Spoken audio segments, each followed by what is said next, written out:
کہ کم سینی بھی نہیں کم کسی زبانی سے، کہ کم سینی بھی نہیں کم کسی زبانی سے، زمانہ آج بھی اس کا جواب دے نہ سکا، زمانہ آج بھی اس کا جواب دے نہ سکا، سوال تو نے کیا تھا جو بے زبانی سے، باواز بلند سلوہ۔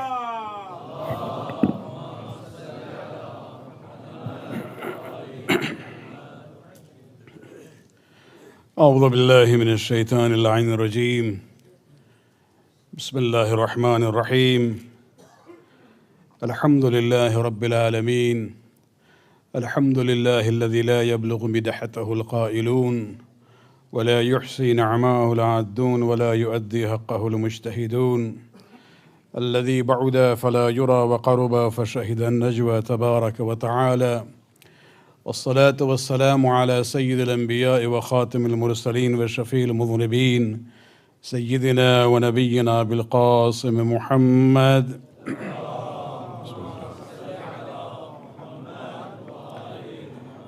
وعلى أهل بيته الطيبين الطاهرين المعصومين الذين أذهب الله عنهم الرجس وطهرهم تطهيرا.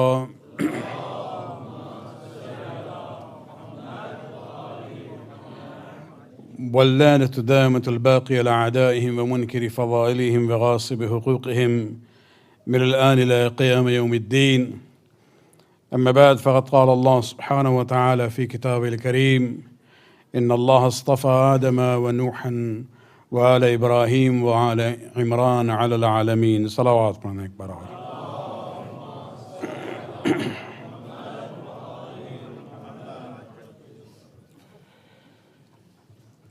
مومنین محرم کا انتظار کرتے ہیں، لیکن جب محرم کا چاند آتا ہے اتنی تیزی سے وقت گزرتا جاتا ہے۔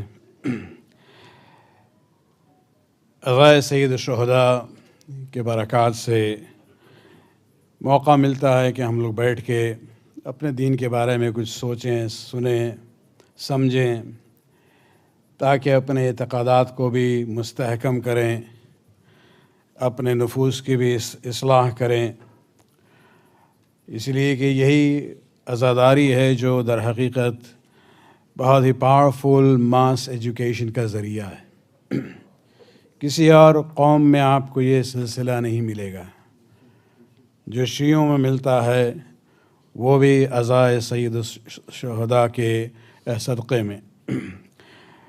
جس عنوان کو ہم نے سلیکٹ کیا ہے ان مجالس کے لیے فیملی لائف کے سلسلے میں، گفتگو مختلف مراحل کو طے کرتے ہوئے سورہ تحریم تک پہنچے تھے، اور اس میں جو چیلنجنگ ایشوز خداوند عالم نے بیان کیے ہیں، میرا مقصد یہ ہے کہ خدا نے ان واقعات کو صرف قصے گوئی کے عنوان سے نہیں بیان کیا ہے، یہ ہم لوگوں کے لیے سبق ہے، اور مثال خدا نے انبیاء کے دی ہے،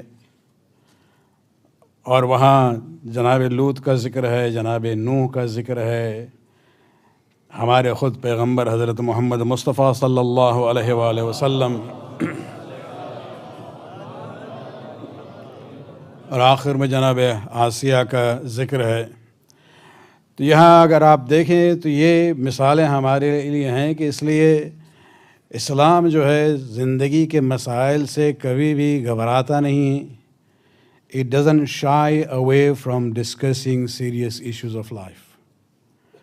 دوسرے ادیان کی طرح نہیں ہے کہ بس کلیات بیان کر دیا اور پھر آپ پر چھوڑ دیا، نہیں، اسلام جو ہے ہر مسئلے میں، خصوصاً جہاں انسان ابتلا اور امتحان کے مراحل سے گزرتا ہے، گائیڈ لائنز دی ہے خداوند عالم نے۔ کل گفتگو ہماری جناب اسما بنت امیس اور جناب ام البنین تک پہنچی تھی۔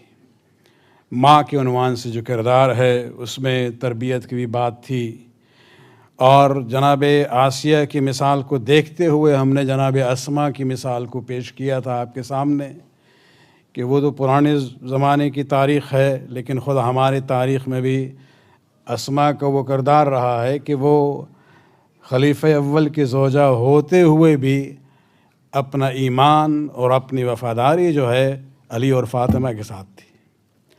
اور یہ بہت بڑا چیلنج ہے. ہم لوگ اپنے ازدواجی تعلقات تو بہت دور کی بات ہے، وہ تو بہت ہی کلوز ریلیشن شپ ہے.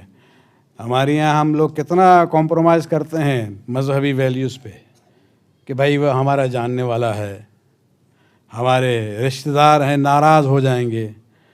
یہ نہیں دیکھتے ہیں کہ وہ ناراض ہو جائیں گے یا وہ ناراض ہوگا. اور اس میں یہ جو مثالیں ہمیں ملتی ہیں کہ زندگی مشکل ہے، لیکن پھر بھی آئی ڈونٹ تھنک کہ ہمارے دور میں اسما بنت امیس کے جو چیلنج تھی وہ کسی اور کو ملا ہوگا. غیر مذہب کا شعور ہو سکتا ہے، لیکن خلیفہ ہو، یہ بڑا مشکل مرحلہ تھا. تو اسی بات کو دیکھتے ہوئے کہ انہوں نے اپنے ایمان کو بھی صرف اپنے ایمان کو محفوظ نہیں کیا، بلکہ وہ بیٹا جو ابو بکر کے صلب سے ہے اس کی بھی تربیت اس طرح سے کی کہ اس میں بھی حب اور ولایہ علی ابن ابی طالب ہے. صلوات پڑھنے ایک بار.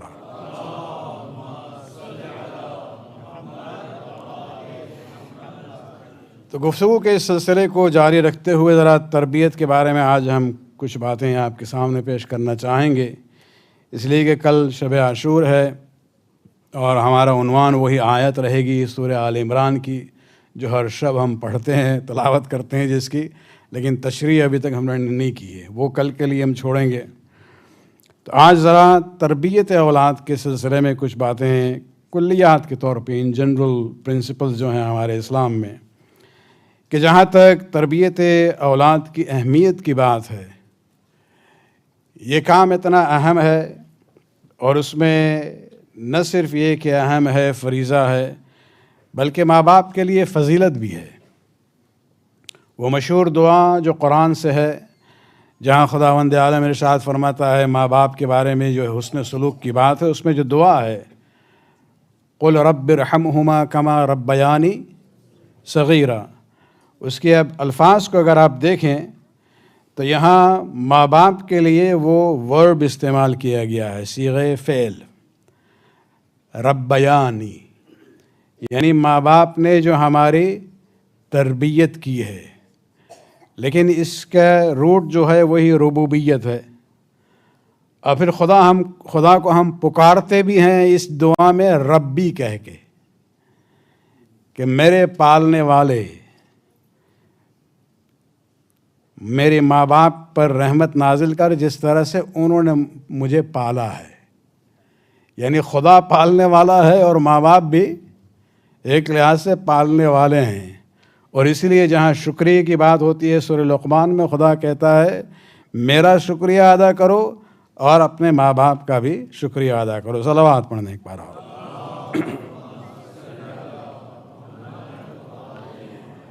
اولاد سے بڑھ کے کوئی اور نعمت خدا نے دی نہیں ہے دنیاوی اعتبار سے. ایمان کا معاملہ الگ ہے، لیکن جہاں یہ نعمت ہے ساتھ ساتھ یہ بہت بڑی ذمہ داری بھی ہے. خداوند عالم نے سورہ انفال کی آیت نمبر 28 میں ارشاد ہو رہا ہے وَاعْلَمُوا أَنَّمَا أَمْوَالُكُمْ وَأَوْلَادُكُمْ فِتْنَةٌ، کہ تمہیں معلوم ہونا چاہیے کہ یہ جو مال خدا تمہیں دیتا ہے اور جو اولاد دیتا ہے یہ تمہارے لیے فتنہ ہے. اب یہ فتنہ جو ہے یہ اردو والا فتنہ نہیں ہے، یہ عربی میں فتنہ سے مراد امتحان اور ابتلا. اور جو عنوان ہے کہ مال دیا اس میں بھی امتحان و ابتلا ہے، اولاد عطا کی خدا نے وہ بھی ہمارے لیے امتحان اور ابتلا ہے.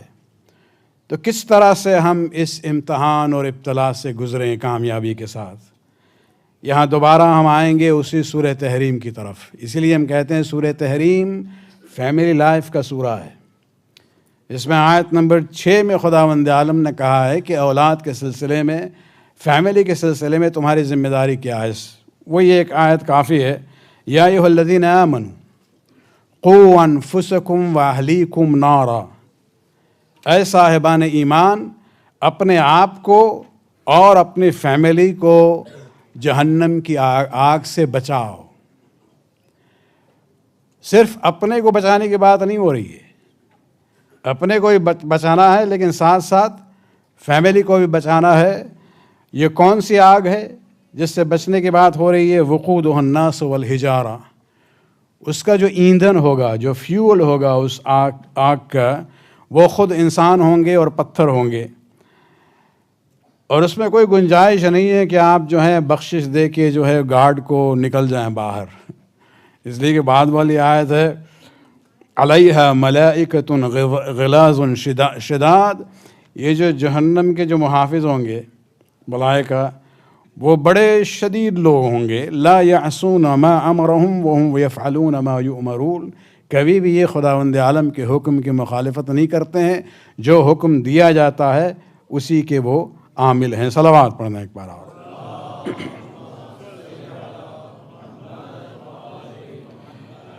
تو سورہ تحریم میں خداوند عالم نے کہہ دیا ہے کہ اپنے آپ کو بچاؤ اور اپنے فیملی کو بچاؤ جہنم کی آگ سے. تو یہ تو ہمارا بنیادی فریضہ ہے ہی.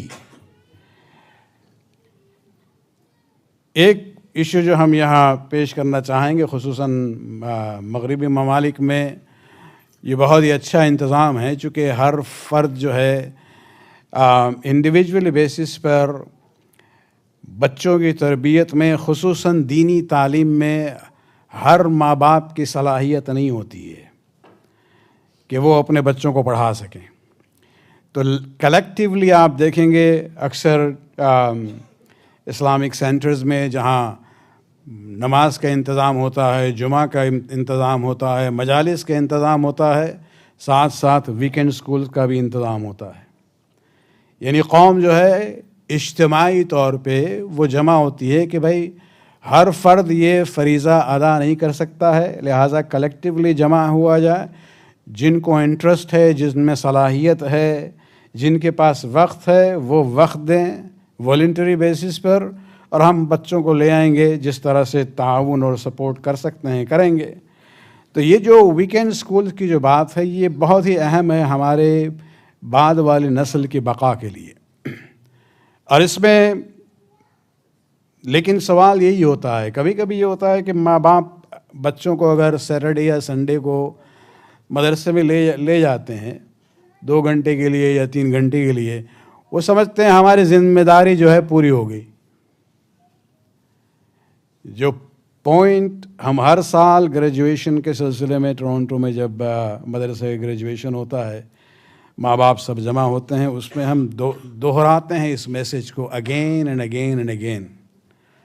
اور وہ میسج یہ ہے کہ یہ بچوں کی دینی تعلیم اور تربیت کی ذمہ داری کس کی ہے؟ ماں باپ کی ہے یا 3 M's کی ہے؟ وہ 3M کمپنی کی بات نہیں کر رہے ہم. مسجد، ممبر اور محراب. یہ مولوی صاحب کا کام ہے یہ، یا مرکز والوں کا کام ہے مسجد کا، یا ممبر کا کام ہے؟ یہ جتنے ادارے ہم بناتے ہیں اور اس کی ضرورت بھی ہے، یاد رہے کہ ذمہ داری جو ہے ماں باپ کی ہے. کمیونٹی جو ہے کلیکٹیو بیسس پر ان اداروں کو بناتی ہے تاکہ ایک دوسرے کی مدد کر سکیں. لیکن ذمہ داری جو ہے، رسپانسبلٹی جو ہے، وہ شفٹ نہیں ہوتی ہے ماں باپ سے اداروں کی طرف. اس کو اگر ذہن میں رکھا جائے تو پھر یہ سلسلہ جو ہے بڑا آسان ہو جائے گا. اس کی اہمیت بھی سمجھے گا انسان، اور اپنے کردار کو بھی، ان کے انوالومنٹ کو بھی زیادہ اس میں شامل کرے گا. 2 باتیں ہیں یہاں پہ الگ الگ. دیکھیے، ایک تعلیم کا معاملہ ہے اور ایک تربیت کا معاملہ ہے. آپ بچوں کو مجلس میں لے آتے ہیں، بچوں کو مثلاً آپ مدرسے میں لے آتے ہیں ویکینڈز کو، تعلیم کی ضرورت وہاں پوری ہو جاتی ہے. لیکن مدرسہ جو ہے آپ کے بچوں کی تربیت نہیں کرتا ہے. فرش ازا جو ہے آپ کے بچوں کی تربیت نہیں کرتا ہے. یہاں انہیں انفارمیشن ملتی ہے، انسپریشن ملے گا، ولولہ پیدا ہوگا، جوش آ جائے گا، سب کچھ ہے. لیکن یہ صرف پلیٹ فارم ہے انفارمیشن گیدرنگ کے لیے. تعلیم دین کی جو ہے یہ ادارے دیں گے، لیکن دین کی تربیت کی ذمہ داری ابھی بھی ماں باپ کی ہے. اس لیے کہ وہ ویکینڈ میں کیا 3 گھنٹے کے لیے آتے ہیں، دیٹس اٹ. یعنی مدرسوں کے جو ٹیچرز ہیں یا جو ایڈمنسٹریشن ہے، ان کو بھی اپنے ذہن سے یہ تصور نکال دینا چاہیے کہ I am responsible for their تربیت. نہیں، وہ کیریکولم کا نام تربیت ہے، وہ صحیح ہے اپنی جگہ پہ، ہمیں اس پہ اعتراض نہیں ہے. یہاں کانسیپٹ کی بات ہو رہی ہے کہ یہ ذمہ داری جو ہے وہ تربیت کی ابھی بھی ماں باپ پر ہے. ایک جملہ ہم انگریزی میں کہیں گے کہ آپ کے بچے جو ہیں، یور چلڈرن گو ٹو مدرسہ to learn Islam but they have to live Islam with you. تعلیم انہیں مدرسے میں ملے گی، لیکن اس کی تعمیل جو ہے گھر پہ ہوگی، آپ کے نگرانی میں ہوگی، آپ کے سپرویژن میں ہوگی، اور آپ کے مثال کے ذریعے ہوگی. صلوات پڑھنے ایک بار اور.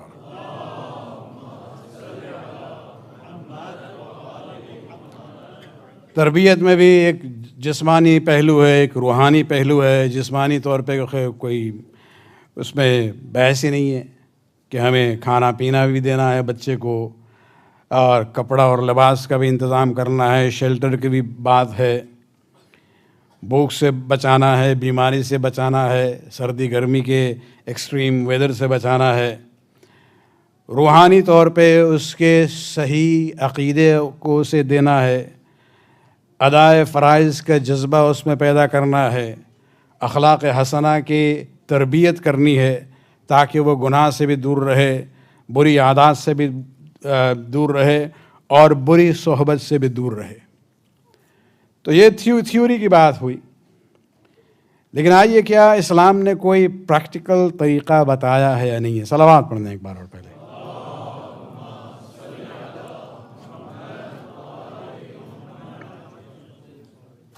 تربیت اولاد کے سلسلے میں رسول اسلام حضرت محمد مصطفیٰ صلی اللہ علیہ وآلہ وسلم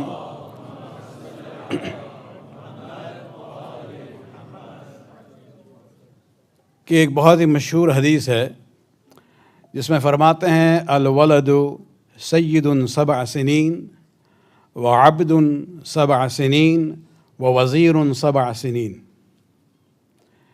رسول فرماتے ہیں کہ تمہاری اولاد جو ہے پہلے 7 سال اس کی عمر میں وہ سید اور آقا ہے. سید سے مراد وہ سید اور شیخ کی بات نہیں ہو رہی ہے، سید سے مراد وہ مولا ہے، ہی از دا ماسٹر. لیکن سیکنڈ 7 سال میں وہ بچہ جو ہے عبد ہے، اب غلام ہے، وہ اس کا سٹیٹس بدل گیا. اور آخری 7 سال جو ہے وزیر ہے، وہ منسٹر ہے. وہ آپ سوچ لیں، رسول اسلام خطاب کر رہے ہیں کن سے؟ میجورٹی ایلیٹریٹ لوگ تھے، ان پڑھ عرب تھے، جس میں شہری بھی تھے، بدو بھی تھے. لیکن چائلڈ سائیکولوجی کے مسائل کو رسول اسلام نے 1400 سال پہلے اتنے سمپل الفاظ میں پیش کیا ہے کہ ایک بدو عرب بھی جب سنتا ہے وہ سمجھتا ہے کہ مطلب کیا ہے. رسول اسلام نے جب کہا ہے کہ مثلا بچہ جو ہے وہ پہلے 7 سال سید ہے، پھر دوسرے 7 سال جو ہے وہ غلام ہے، تیسرے 7 سال وزیر ہے، یہ یاد رہے کہ رسول یہ الفاظ جو ہے سمبولک معنوں میں استعمال کر رہے ہیں. ایک بار ہم نے کہیں یہ حدیث پڑھی تھی تو ایک صاحب آئے، کہنے لگے اچھا اب سمجھ میں آتا ہے کہ مسلمان اپنے بچوں کو کیوں بیچتے تھے، چونکہ وہ سیکنڈ 7 سال میں جو بچے وہ غلام ہے. ارے بھائی، غلام یہاں لفظی معنوں میں نہیں ہے، یہ اگر پہلے 7 سال بھی وہ اگر آقا ہیں تو وہ لفظی معنوں میں نہیں ہے. یہاں بات ہو رہی ہے آپ کا برتاؤ آپ کی اولاد کے ساتھ کیا ہونا چاہیے. یعنی رسول نے اس مختصر سے جملے میں کہا ہے کہ تربیت کا دور 21 سال کا دور ہے. 3 سٹیجز ہیں 7 سال کے. یہ 1400 ایئرس پہلے کی بات ہو رہی ہے. اور اس میں یہ جو سید کا عنوان ہے پہلے 7 سال، اس کا مطلب یہ ہے کہ آپ بچے کو جو ہے بچہ ہی رہنے دیں، اس کو فارمل تعلیم امپوز کرنے کی ضرورت نہیں ہے. اس کا مطلب یہ نہیں ہے کہ آپ اس کو بالکل ہی جو آزاد چھوڑ دیں گے، نہیں. وہ 7 سال کا دور جو ہے در حقیقت فارمل تعلیم اور ایجوکیشن کا دور نہیں ہے، عملی تربیت کا دور ہے. بچہ جو ہے اس دور میں جو کچھ دیکھتا ہے اسی سے سبق حاصل کرتا ہے. زبان آپ کیا اسکول میں سکھاتے ہیں بچوں کو، یا گھر سے سیکھ کے جاتا ہے؟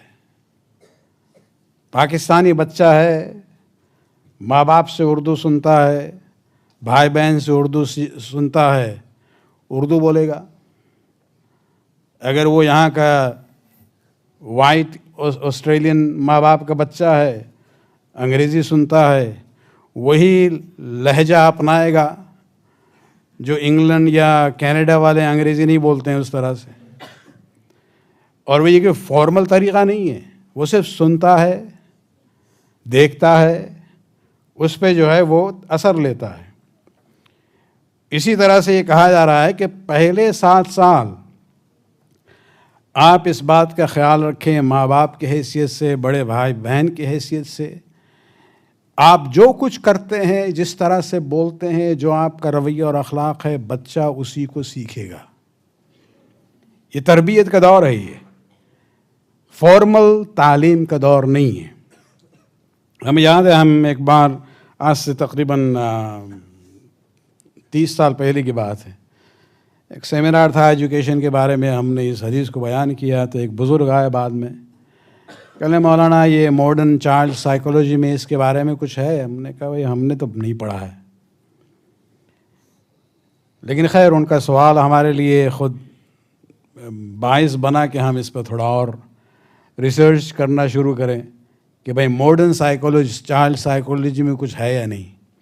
اتفاق سے ہمیں ایک رپورٹ ملی ایجوکیشن سسٹم کے بارے میں، خصوصاً ویسٹ میں، اور اس میں ہم نے دیکھا کہ 15 سال کے جو بچے تھے 57 ممالک کے،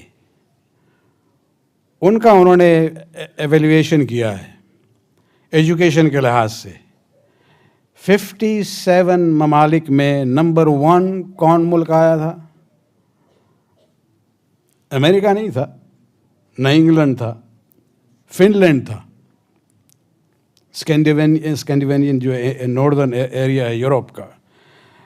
امریکن اسٹوڈنٹس جو ہے ان کو تو گریڈ C ملا تھا، لیکن A جو ملا تھا وہ فن لینڈ والوں کو. پھر اور ہم نے جب اس رپورٹ کو پڑھنا شروع کیا تو جو بات میرے لیے قابل توجہ تھی، آپ سن لیں، ہم ایگزیکٹلی وہ ورڈز پڑھ رہے ہیں ان کے رپورٹ کا، کہ high school students here rarely get more than half an hour of homework at night. They have no school uniform, no honor societies, no valedictorians, no tardy bells, no classes for gifted. There is little standardized testing. Few parents agonize over college, and kids don't start school until age 7. یہ جو last جملہ تھا نا، اس نے ہمیں چونکا دیا کہ fun land میں بچے فارمل اسکولنگ کب شروع کرتے ہیں؟ جب وہ 7 سال کے ہوتے ہیں. تب ہمیں یہ رسول اللہ کی حدیث یاد آئی کہ جہاں رسول فرماتے ہیں پہلے 7 سال بچے کو بچے ہی رہنے دو، تعلیم دینا ہے لیکن زیادہ تربیت کے عنوان سے. اس زمانے میں آپ اپنی مادری زبان بھی سکھائیں گے، کچھ محنت کیے بغیر، وہ خود ہی سنے گا، سمجھے گا، بولنا شروع کرے گا. اور جو طریقہ ہے، اور یہاں پر جو ایک اور پوائنٹ تھا رپورٹ آگے رپورٹ میں ہے، students begin formal schooling only at age 7, 2 years after most American children begin school. چونکہ نارتھ امریکہ میں 5 سال سے اسکول شروع ہو جاتا ہے سلسلہ. تو کہنے کا مطلب یہ ہے کہ کبھی کبھی ہمارے جو مذہبی تعلیمات ہیں جو رسول اور ائمہ سے ملے ہیں، ہم لوگ کہتے ہیں کہ یہ تو پرانی باتیں ہیں، 7ویں صدی کے دور کی بات ہے، عرب ان پڑھ معاشرے کی بات ہے. بھائی کم سے کم ان کی باتوں پر، ان کے عصمت پر، ان کے علم کے جو منبع ہے اس پر بھروسہ کریں. ڈونٹ ویٹ کہ 1400 سال کے بعد یورپ اور امریکہ آپ سے کہے کہ یہ صحیح ہے تب آپ کہیں کہ یہ صحیح ہے. مسلمانوں کو چائلڈ سائیکولوجی کے بارے میں اس پرنسپل کے بنیاد پر تحقیق شروع کرنی چاہیے تھی، لیکن ہم لوگ پیچھے ہیں. بعد میں دیکھتے ہیں، اچھا تب بات سمجھ میں آتی ہے، وہ حدیث میں یہ تھا. حدیث میں تھا تو اس پہ تحقیق کیوں نہیں کی تھی آپ نے؟ اور ہمارے تعلیمی سسٹم میں یہ بات کیوں نہیں شامل کی گئی تھی؟ صلوات پڑھنے ایک بار اور.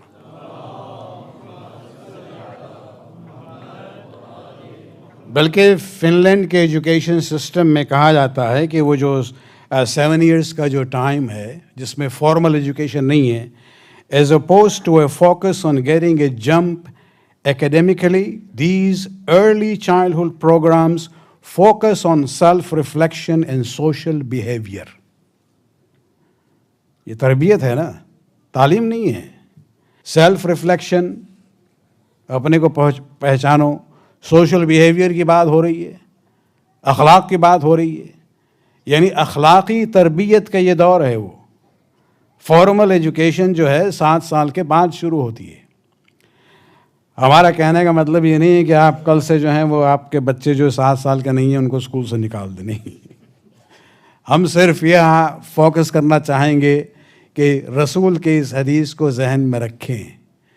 پہلا 7 سال کا دور جو ہے تربیت کا دور ہے، اور اس میں سب سے زیادہ اہم کردار جو ہے ماں باپ اور بڑے بھائی بہنوں کا ہے. صلوات پڑھنے ایک بار اور.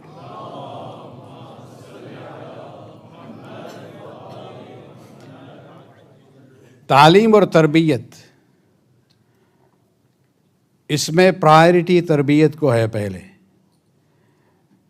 سورہ جمعہ میں خداوند عالم نے رسول اسلام کے بارے میں جو ارشاد ہے، هو الذی بعث فی الامیین رسولا منہم، کہ خدا کی ذات وہ ذات ہے جس نے مکے والوں میں انہی میں سے ایک پیغمبر کو مبعوث کیا ہے. ان کا رول کیا ہے؟ یزکیہم ویعلمہم الکتاب والحکمہ.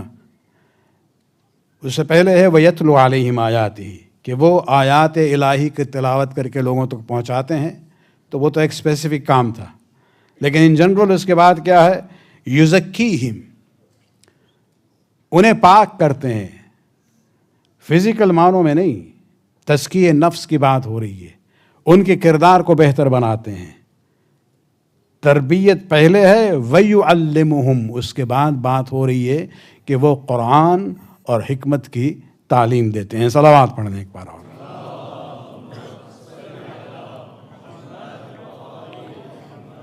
دوسرا فرق جو تعلیم اور تربیت میں ہے، دیکھیے تعلیم میں، اور مذہبی تعلیم کی بات نہیں ہو رہی ہے، جو سیکولر سائنسز ہیں اس میں معلم اور ٹیچر کا کردار اتنا اہم نہیں ہے.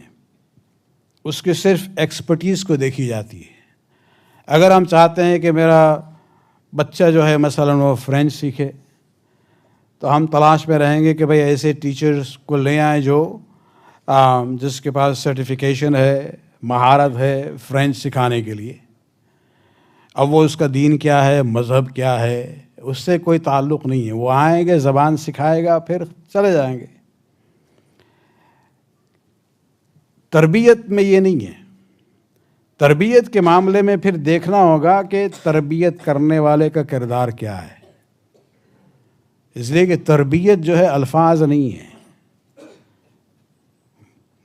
مربی یا مربیہ کا جو اثر ہے وہ شاگرد لیتا ہے. اور اس لیے آپ دیکھیں جو بیسک ٹولز آف انفارمیشن ہے یا ایجوکیشن ہے، لٹریسی کی بات لے لیں، وہاں رسول اسلام خود فرماتے ہیں اطلب العلم ولو بالصین، کہ جا کے علم حاصل کرو چاہے اتنا دور جانا پڑے. اس زمانے میں چائنا عرب سے بہت دور تھا اور وہ مسلمان نہیں تھے، اس لیے کہ جس علم کی بات کر رہے تھے اس کا تعلق دین سے نہیں تھا. تو جہاں ایکسپرٹیز ملے آپ کو غیر مسلم سے بھی اسے جا کے حاصل کر لیں. تعلیم میں معلم کے بیک گراؤنڈ کو اس طرح سے نہیں دیکھا جاتا ہے. اور ایشوز ہیں سیکیورٹی، یہ وہ فلاں، وہ سب الگ جگہ، لیکن مین چیز یہ ہے کہ اس کے ایکسپرٹیز کو دیکھنا ہوگا.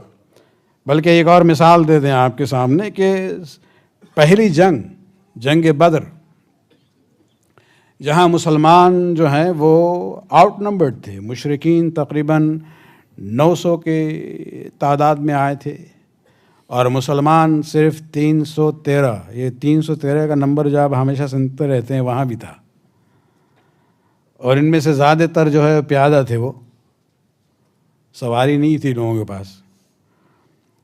لیکن خداوند عالم کی بھی نصرت رہی اور خداوند عالم نے جناب حمزہ اور جناب امیر المومنین اور دوسروں کے ذریعے مسلمانوں کو فتح حاصل ہوئی. تقریباً اس میں 70 پرزنرز آف وار انہوں نے پکڑے ہیں. پہلی بار تاریخ اسلام میں یہ جنگ ہوئی، جنگ کا معاملہ آیا، اور پہلی بار POWs آ رہے ہیں مسلمانوں کے ہاتھ میں. رسول اسلام کا برتاؤ کیا تھا اس زمانے میں؟ سلسلہ یہ تھا، رواج عام طور سے تمام اقوام میں، کہ جنگ میں اگر جنگی قیدی آپ کو ملتے ہیں دے اونلی 2 آپشنز، یا تو ان کے قتل کر دو یا انہیں غلام بنا لو. خداوند عالم نے رسول اسلام کو آپشن دیا تھا کہ اگر آپ چاہیں تو انہیں آزاد کر سکتے ہیں، فَإِمَّا مَنًّا بَعْدَ أَوْ وَإِمَّا فِدَاءً. آپ کے ڈسکریشن پہ ہیں، آپ چاہیں تو انہیں آزاد کر دیں، یہ جائیں واپس مکہ، یا یہ کہ اگر یہ صاحب حیثیت ہیں یا خاندان ان کا صاحب حیثیت ہے، مالدار ہے، تو ان سے کہیے وہ کمپنسیشن دیں رینسم کے طور پہ، اور پھر وہ اپنے قیدی کو لے کے جائیں. لیکن وہاں پر رسول اسلام نے ایک اور وہاں پر کام کیا. رسول نے کہا کہ ان تمام مشرکین میں جو قیدی بنے ہیں وہ قیدی جو لکھنا پڑھنا جانتے ہیں، ان کی آزادی کی شرط یہ ہے کہ وہ ان میں سے ہر شخص جو ہے 10 مسلم بچوں کو لکھنا پڑھنا سکھا دے. یعنی یہ صرف بشری کو کافر کی بات نہیں ہو رہی ہے، قیدی کی بات ہو رہی ہے. رسول اسلام کہتے ہیں یہ آزاد ہے جانے کے لیے، لیکن اگر ان میں یہ ٹیلنٹ ہے لکھنے پڑھنے کا تو پہلے 10 مسلم بچوں کو لکھنا پڑھنا سکھا دیں اور پھر وہ آزاد ہیں، جائیں مکہ. تو اس سے اندازہ ہو رہا ہے کہ جہاں تک تعلیم کی بات ہے، ان کے ایکسپرٹیز کو دیکھنا ہے، ان کی مہارت کو دیکھنا ہے اور اس کو حاصل کرنا ہے. اور یہ سلسلہ جو ہے رسول اسلام نے اس زمانے میں شروع کیا تھا جب یہ کیمپین فار لٹریسی وغیرہ UN جو اب پوری دنیا میں ہنگامہ کرتے رہتے ہیں، ہمارے یہاں تو روز اول تھا، وہ بھی ایک جنگی قیدی کے ذریعے بچوں کے لیول آف لٹریسی کو بڑھانے کے لیے رسول اسلام نے یہ کہا تھا.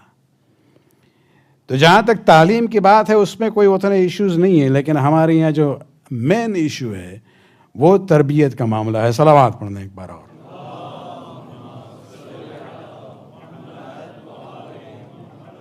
7 سال کے دور میں تربیت کے عنوان سے پہلے مربی اور مربیہ ماں باپ ہیں.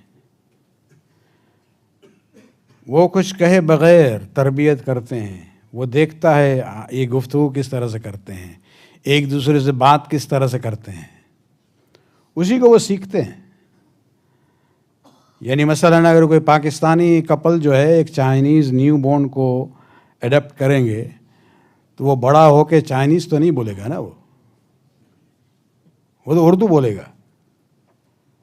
اس لیے نہیں کہ اسپیشلی سکھایا گیا ہے، ماحول تھا وہ.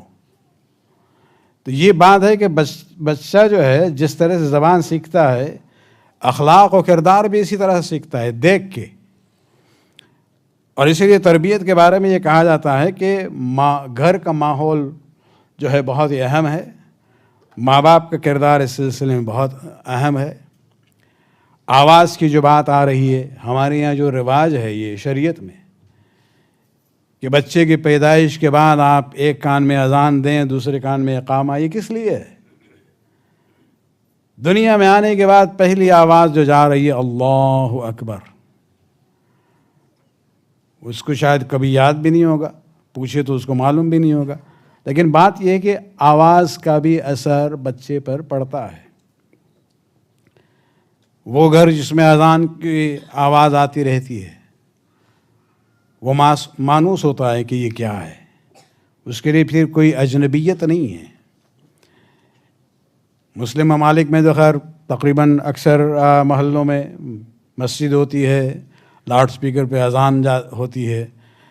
مغربی ممالک میں تو نہیں ہے، لیکن اب ہمارے یہاں وہ کلاکس بھی فراہم ہیں جس میں آپ اپنے ملک اور ٹائمنگ کو سیٹ کر لیں اور اذان جو ہے آٹومیٹکلی آئے گی. پہلی بار ہم نے 90 میں مکہ سے وہ اذان کلاک خریدی تھی، لیکن اس میں ایک پرابلم تھا، وہ صبح صبح جو ہے وہ کسی اور کی یاد آتی تھی.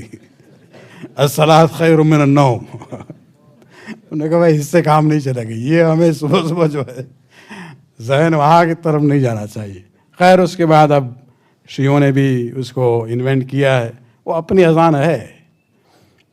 تو وہ اذان کلوک رکھنا، اس آواز کا بلند ہونا نماز کے وقت، خود اس کا جو ہے نفسیانی طور پہ انڈائریکٹلی بچے کے دل و دماغ پر اثر ہوتا ہے. صلوات پڑھنے کے بعد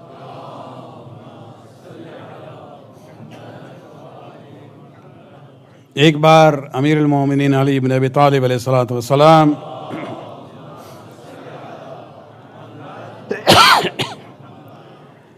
جناب زینب اب اس قابل ہو گئیں کہ بات چیت کیا جائے، کچھ سوال کیے جائے. اپنی گود میں بٹھایا. ابھی فرماتے ہیں یا بنی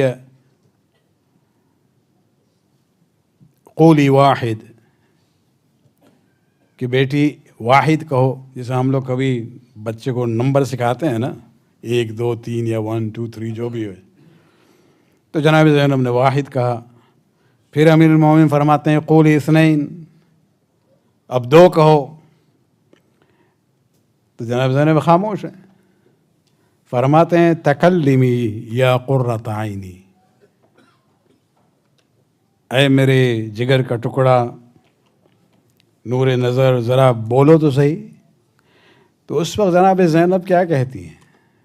ایج ہمیں نہیں معلوم ہے کس زمانے کی بات ہو رہی ہے، لیکن ابھی اتنی چھوٹی تھی کہ امیر المومنین نمبرز کی بات کر رہے ہیں. فرماتی ہیں یا ابتا ما اطیق ان اقول اثنین بلسان اجریتہ بالواحد، بابا ہم نے تو ابھی واحد کہا ہے. یعنی واحد کی جب بات آتی ہے خدا واحد یاد آتا ہے. اسی زبان پر دوبارہ اثنین کہنا جو ہے آسان نہیں ہے. صلوات پڑھنا ایک بار.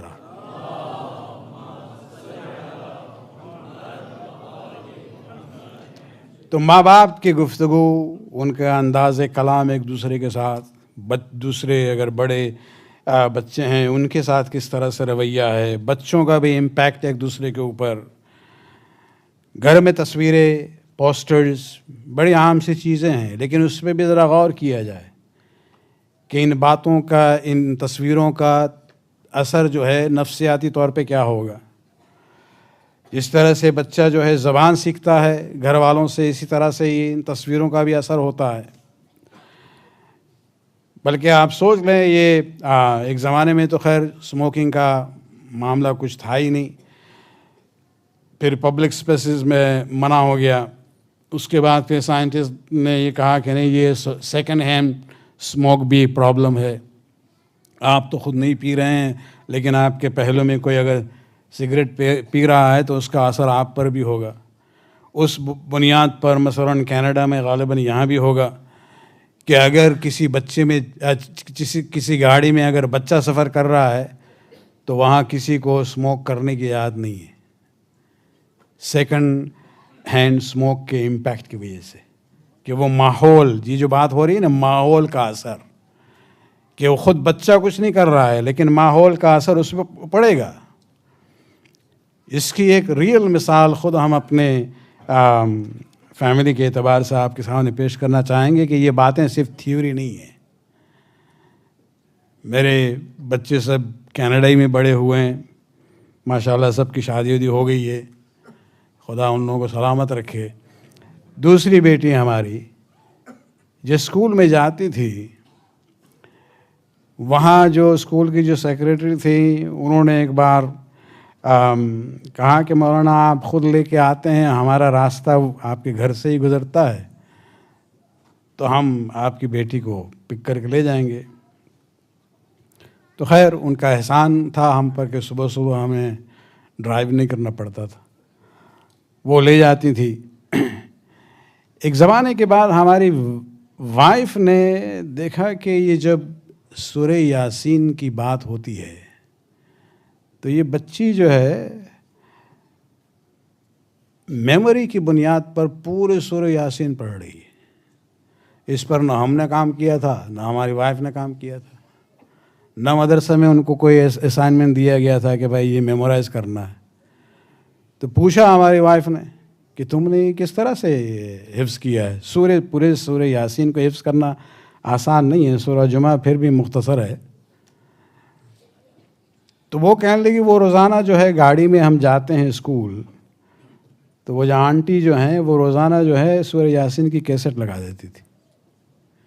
یہ جو ہم کہہ رہے ہیں نا ماحول کا، سیکنڈ ہینڈ اسموکنگ کا اثر نگیٹیولی ہے، وہ پڑھ نہیں رہی ہے، صرف بیٹھی ہے، لیکن اسی سورے کو روزانہ ایک بار جو ہے وہ سنتی ہے اور اس پر جو ہے اس نے حفظ کر لیا۔ تو بات یہ ہے کہ ماحول کا اثر یقیناً ہوتا ہے، اور ہمیں اس فرسٹ 7 ایئرز میں ماحول کو بہتر سے بہتر بنانا ہوگا۔ صلوات پڑھنے کے بعد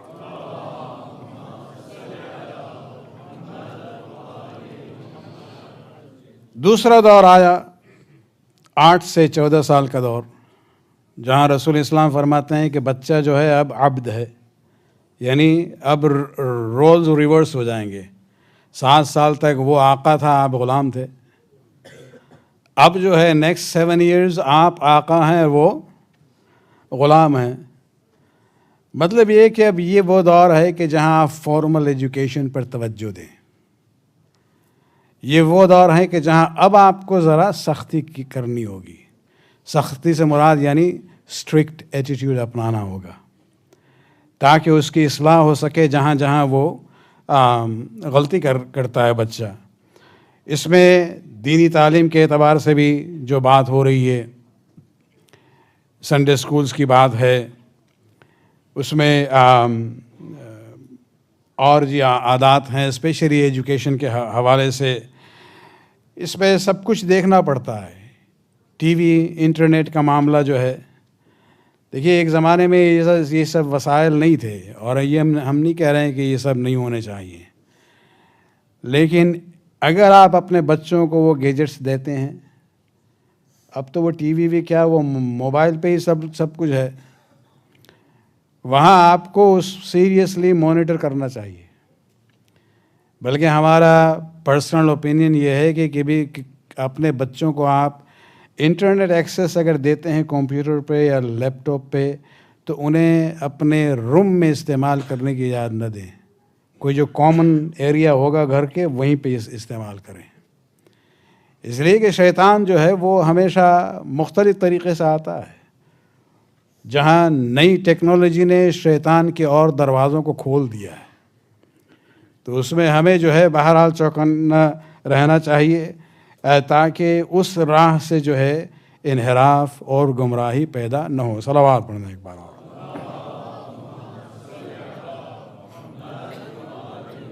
فارمل ایجوکیشن میں آپ اسکول بھیجیں گے، وہ تو اپنے جگہ پہ ہے، انتظام آپ نے کر دیا۔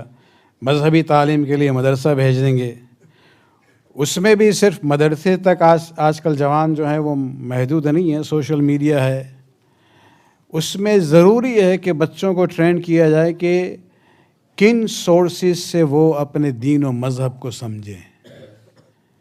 اس لیے کہ سوشل میڈیا میں آج کل بہت کچھ ہے، خرافات بھی ہے، گمراہی بھی ہے. کچھ حضرات اپنے کو شیعہ کہہ کے بھی گمراہ کرتے ہیں شیعوں کو. کچھ لوگ کہتے ہیں ہمیں مجتہد کی ضرورت ہی نہیں ہے، ان کے لیے وہ ملا گوگل کافی ہے.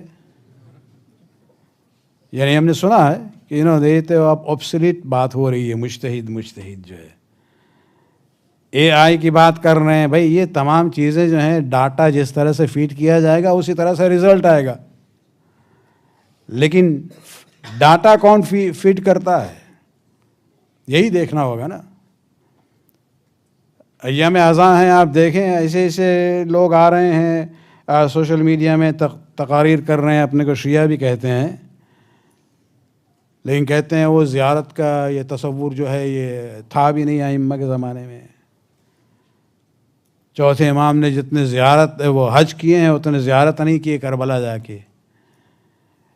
چیزوں کو آؤٹ آف کانٹیکسٹ پیش کرنے کی بات ہوتی ہے. لہٰذا جو مسائل ہیں اس پہ ذرا دیکھیں. ہم لوگ ہر معاملے میں ایکسپرٹیز کو ڈھونڈتے ہیں. اپنی ول لکھنی ہے تو بھائی ہم لوئر کے پاس جائیں گے، علاج کرنا ہے تو ڈاکٹر کے پاس جائیں گے، لیکن مذہبی مسائل کے لیے بھائی ہم خود ہی ریسرچ کریں گے. بھائی اگر آپ میں صلاحیت نہیں ہے تو کم سے کم کسی اور سے پوچھ لیں جو آپ کو گائیڈ کرے. تو یہ دینی مسائل میں بھی ان باتوں کو سمجھنا ضروری ہے. خصوصاً وہ سیکنڈ 7 ایئرز کی جو بات ہو رہی ہے، یہ وہ سن ہے کہ جہاں بچے اور بچیاں جو ہیں آلریڈی سن بلوغ پر پہنچ چکے ہیں یا پہنچ رہے ہیں. ان کے مسائل نئے ہوں گے، ان کے ایشوز نئے ہوں گے، ان کے سوالات مختلف ہوں گے، اور اس میں ماں باپ کو ساتھ رہنا چاہیے. خصوصاً سیکنڈ ایج میں 7 سال کا جو دوسرا دور ہے اس میں دوستوں کا اثر بہت ہوتا ہے. ماں باپ کو وہاں پر اپنے بچوں کا دوست بننا چاہیے تاکہ انہیں اگر پرابلمز ہوں، ایشوز ہوں، چیلنجز ہوں، وہ سیدھے آپ کے پاس آئیں، دوسروں کے پاس نہ جائیں. اس لیے کہ صحبت کا بھی بہت اثر ہوتا ہے، اور بہت سے وقت جو ہے وہ ہم لوگ دیکھتے ہیں کہ انحراف اور گمراہی جو ہے ساتھیوں کی وجہ سے ہے. صلوات پڑھنا ایک بار اور.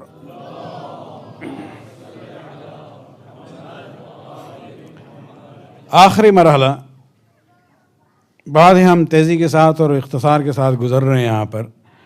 تیسرا دور رسول اسلام فرماتے ہیں 15 سے لے کے 21. اس ایج میں آپ کا بچہ جو ہے وہ وزیر ہے. یعنی اب وہ اس ٹائپ کے سمبولزم نہیں ہے کہ پہلے وہ آقا تھا آپ غلام تھے، دوسرے دور میں وہ غلام ہیں آپ آقا ہیں. نہیں، تیسرے دور میں رسول کہتے ہیں آپ بادشاہ ہیں لیکن وہ آپ کا وزیر ہے، آپ سرپرست ہیں لیکن وہ آپ کا مشیر ہے. جو منسٹر ہوتا ہے اسے بادشاہ جو ہے وہ نوکری کی طرح ٹریٹ نہیں کرتا ہے. ایشوز اگر ہوتے ہیں ڈسکس کرنا ہوتا ہے تو وہ وزیر سے بھی مشورہ لے گا. اس کا مطلب یہ جو رسول نے یہ تعبیر استعمال کی ہے کہ اب یہ وہ آخری 7 سال کا دور ہے کہ جہاں آپ اس کو ٹرین کریں گے، امپوز نہیں کریں گے اپنے ویوز کو، بلکہ اس کی ہدایت کریں گے کہ وہ خود جو ہے صحیح نتیجے پہ پہنچ سکے. آپ ایک مثال دیکھ لیں، جناب ابراہیم خلیل اللہ اور جناب اسماعیل کا واقعہ. ابراہیم علیہ السلام نے خواب میں 2-3 بار یہ دیکھا کہ وہ جو ہیں اسماعیل کو ذبح کر رہے ہیں. دیکھیے انبیاء کے خواب میں اور ہمارے خواب میں فرق ہوتا ہے. ہم لوگ بریانی کھا لیتے ہیں تو خواب دیکھتے ہیں. انبیاء اور مرسلین کے لیے خواب جو ہے کمیونیکیشن کا ایک طریقہ ہے اللہ اور ان کے درمیان. تو انہوں نے ایک بار خواب دیکھا کہ اپنے بیٹے کو ذبح کر رہے ہیں، دوسری بار خواب دیکھا سیریس معاملہ تھا، پھر تیسری بار جب خواب دیکھا ہے تو اب اسماعیل اس ایج میں آ چکے ہیں، مڈ ٹینز کی بات ہو رہی ہے. یہ نہیں کہا کہ بیٹا ہم پیغمبر ہیں، تمہیں تیار ہونا ہے، ہم تمہیں ذبح کریں گے. قرآن کے الفاظ دیکھیں، فَلَمَّا بَلَغَ مَعَهُ السَّعْيُ، اسماعیل جب اس قابل ہو گئے کہ بابا کے ساتھ کام کر سکیں، یعنی اب وہ بابا کو کہ ہمراہی کر رہے ہیں، مدد کر رہے ہیں، کعبہ کی دیوار کے تعمیر میں بھی ساتھ رہے. اس وقت جناب ابراہیم کہتے ہیں قال یا بنی، سورہ نمبر 37 آیت 102 ہے، یا بنی انی ارا فی المنام انی اذبحک، بیٹا ہم خواب میں دیکھتے ہیں کہ ہم تمہیں ذبح کر رہے ہیں. فانظر ماذا ترى، تو تم ذرا سوچ کے بتاؤ تمہارا کیا خیال ہے. حکم الہی ہے، وہ پیغمبر ہیں، اولو العزم پیغمبر ہیں. بیٹے سے یہ نہیں کہتے ہیں کہ یہ کرنا ہی ہے، بلکہ مسئلے کو سامنے پیش کرتے ہیں اور پھر پوچھتے ہیں فانظر ماذا ترى، کہ تم بھی ذرا سوچ لو کیا کرنا ہے. تربیت اگر صحیح ہو تو جواب فوراً صحیح آتا ہے. قال یا ابت افعل ما تؤمر، بابا آپ کو جو حکم ملا ہے اس پر عمل کریں.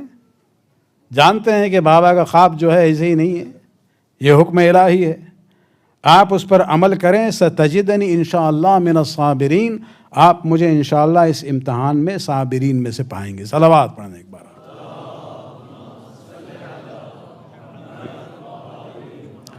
دیکھیے یہ 3 دور ہیں نا، فرسٹ 7 ایئرز، سیکنڈ 7 ایئرز اور تھرڈ 7 ایئرز. یہ الگ الگ نہیں ہیں، یہ ایک دوسرے پر ڈیپینڈ کرتے ہیں. اگر ہم نے صحیح کام کیا ہے پہلے دور میں تو دوسرا دور آسان ہوگا. اگر ہم نے صحیح تربیت کی ہے سیکنڈ دور میں تو تیسرا دور بھی آسان ہوگا. لیکن اگر ہم نے کوئی پرواہ نہ کی، آنکھ کھلتی ہے جب دیکھتے ہیں کہ وہ 17-18 سال کا ہو گیا اور غلط حرکتوں میں ہے، تو اٹس ٹو لیٹ. کسی کے پاس، کسی مولوی کے پاس وہ جادو کی چھڑی نہیں ہے، تعویذ نہیں ہے. اس لیے کہ آپ کو جو کام کرنا چاہیے تھا آپ نے کیا نہیں ہے. لیکن اگر تربیت کی ہو تو پھر آپ دیکھیں جناب اسماعیل کا جو جواب ہے یہ ڈیپینڈ کرتا ہے اس بیک گراؤنڈ پر اور اس تربیت کی بنیاد پر. صلوات پڑھنے ایک بار اور.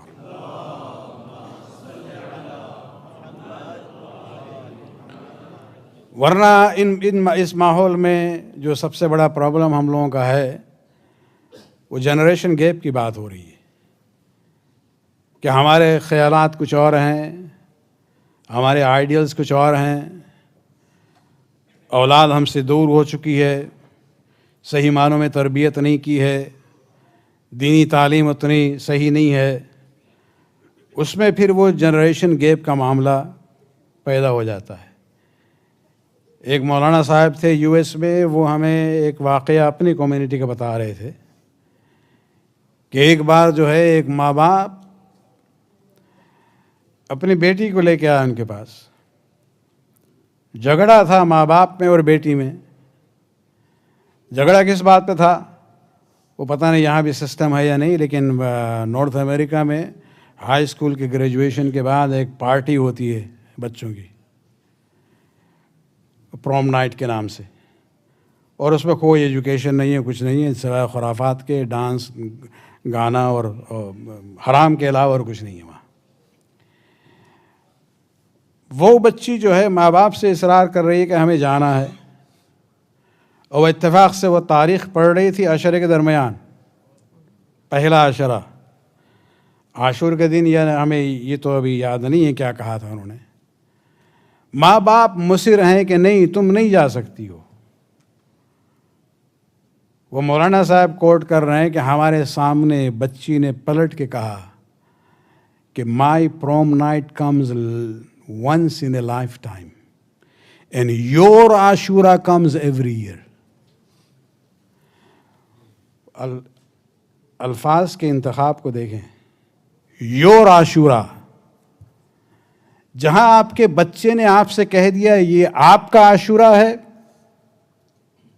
معاملہ ختم.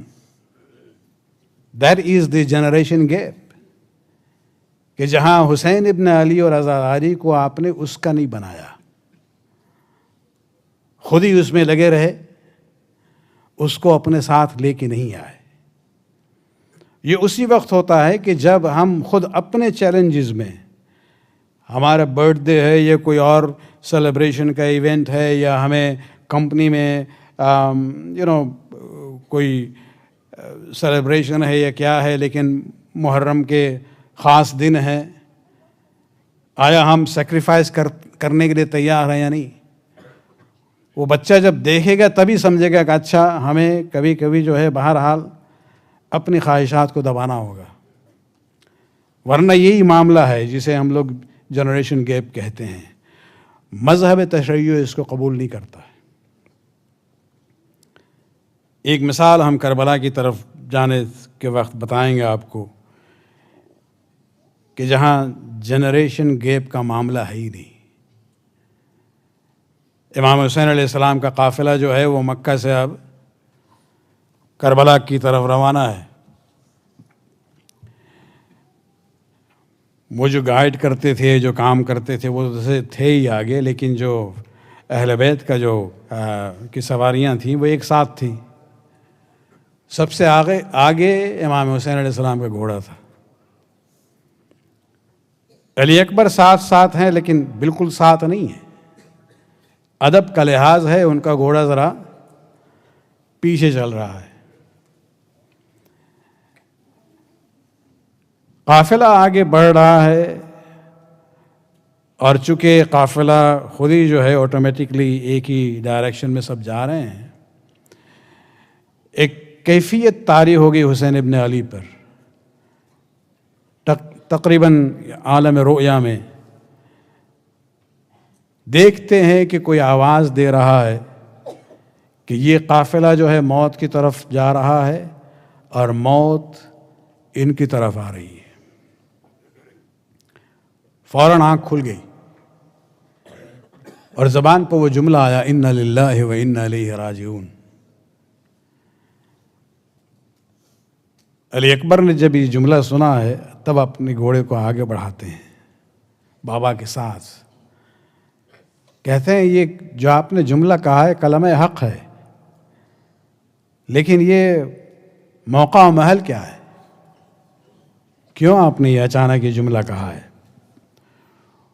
اس وقت امام حسین علیہ السلام کہتے ہیں، بیٹا میں نے عالم رؤیا میں دیکھا کوئی آواز دے رہا ہے کہ یہ قافلہ موت کی طرف جا رہا ہے، موت ان کی طرف آ رہی ہے. اکبر نے صرف ایک سوال کیا، یا ابتا السنا علی الحق، بابا کیا ہم حق پہ نہیں ہیں؟ امام نے کہا یقیناً ہم حق پہ ہیں. اس کے بعد علی اکبر نے ایک جملہ کہا ہے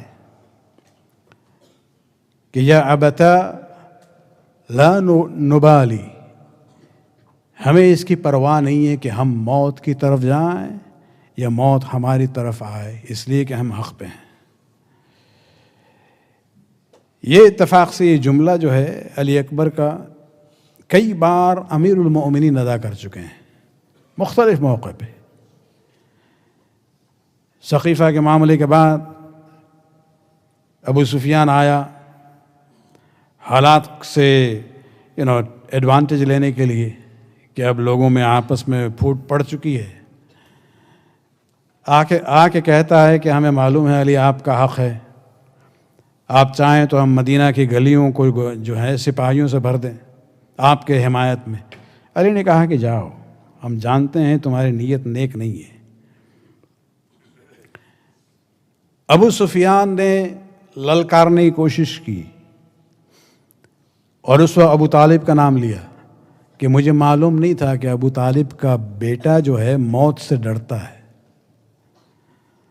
تب علی نے ایک جملہ کہا تھا کہ تجھے نہیں معلوم ہے کہ علی موت سے اتنا مانوس ہے جتنا شیرخوار بچہ ماں کے پستان سے نہیں ہے. ہمیں پرواہ نہیں ہے کہ ہم موت کی طرف جائیں یا موت ہماری طرف آئے، لیکن مجھے معلوم ہے تمہارے عزائم جو ہیں وہ غلط ہیں، تمہاری نیت بالکل کھوٹی ہے۔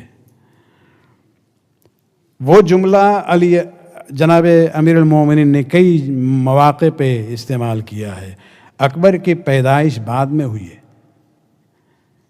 لیکن یہاں تو 2 جنریشن کا فاصلہ ہے، لیکن فکری اعتبار سے کوئی جنریشن گیپ کا سوال نہیں ہے۔ جو دادا نے ایک جملہ کہا تھا، وہی جملہ جو ہے پوتے نے کہا ہے۔ جس کا بیٹا علم اور اخلاق کے اس لیول پہ فائز ہو،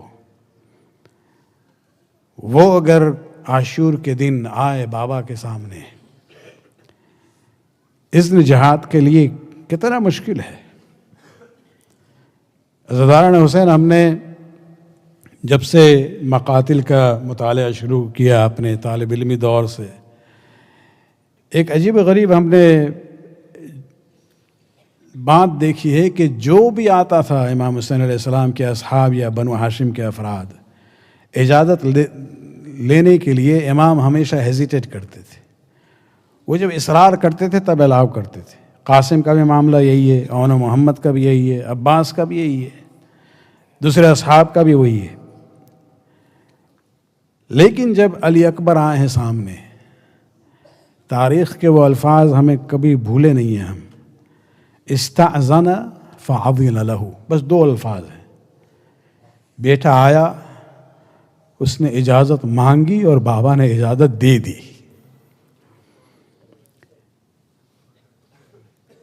حسین، آپ اتنا محبت کرتے ہیں علی اکبر سے، اخلاق کے اعتبار سے اس مرتبے پہ فائز ہے کہ معاویہ جیسے شخص بھی تعریف کرتا تھا علی اکبر کا، لیکن فوراً اجازت دے دی۔ عجب نہیں کہ مولا کہیں کہ تمہیں نہیں معلوم ہے۔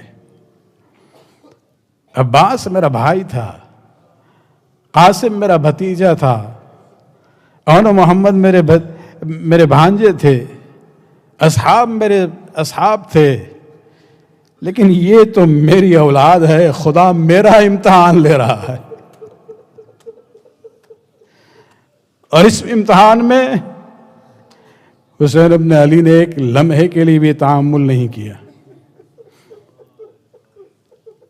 بس یہ کہا کہ اکبر اگر جانا ہی ہو تو کم سے کم پھوپھی سے بھی مل لو، اس لیے کہ تمہاری پرورش بچپنے سے انہوں نے کی ہے۔ اگر کوئی ماں ہے علی اکبر کی تو زینب تھی۔ جناب علی اکبر جاتے ہیں خیمے میں اہل حرم سے الوداع کرنے کے لیے کہ بابا نے مجھے اجازت دے دی ہے۔ حضرت حسین حمید بن مسلم کی روایت ہے کہ ہم دیکھ رہے تھے بار بار اہل حرم کے جو خیمے تھے کہ پردہ اٹھتا تھا اور گر جاتا تھا۔ وہ لگتا تھا کہ جو بھی نکلنا چاہ رہا ہے کوئی نہ کوئی آ کے گھیر لیتی ہے۔ کبھی پھوپھی ہے، کہیں بہن ہے کہ اکبر تم بابا کو چھوڑ کے کس طرح سے جا سکتے ہو۔ آخر میں جناب علی اکبر جب اہل حرم سے الوداع ہونے کے بعد اپنے گھوڑے پر سوار ہوئے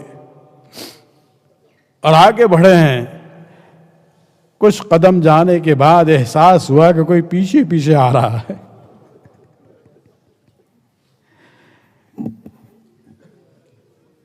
پلٹ کے جب دیکھتے ہیں تو ضعیف بات چلا آ رہا تھا۔ کہتے ہیں بابا آپ نے اجازت دے دی ہے، پیچھے آنے کی وجہ کیا ہے؟ اس وقت حسین نے کہا ہے کہ بیٹا تجھے نہیں معلوم میری دل کی کیا کیفیت ہے۔ اگر تیرا بیٹا ہوتا جو 18 سال تک تم نے پالا ہوتا اور اس کے بعد وہ اذن جہاد لے کے جائے، تب تم سمجھو گے کہ میری کیا کیفیت ہے۔ لیکن جاؤ، اس کے بعد ایک جملہ کہا ہے کہ خداوندہ تو گواہ رہنا، اللہم اشہد علی ہؤلاء القوم، خداوندہ اس قوم کے خلاف تو گواہ رہنا، میرا وہ بیٹا جا رہا ہے جو سیرت میں بھی شبیہ رسول ہے، جس کی آواز بھی رسول کی آواز تھی، جس کا کردار بھی رسول اللہ کا کردار تھا۔ جب بھی میری تمنا ہوتی تھی رسول کی زیارت کریں، ہم اس کے چہرے کی طرف دیکھ لیتے تھے۔ وہ بیٹا آج جا رہا ہے۔ عزیزان حسین،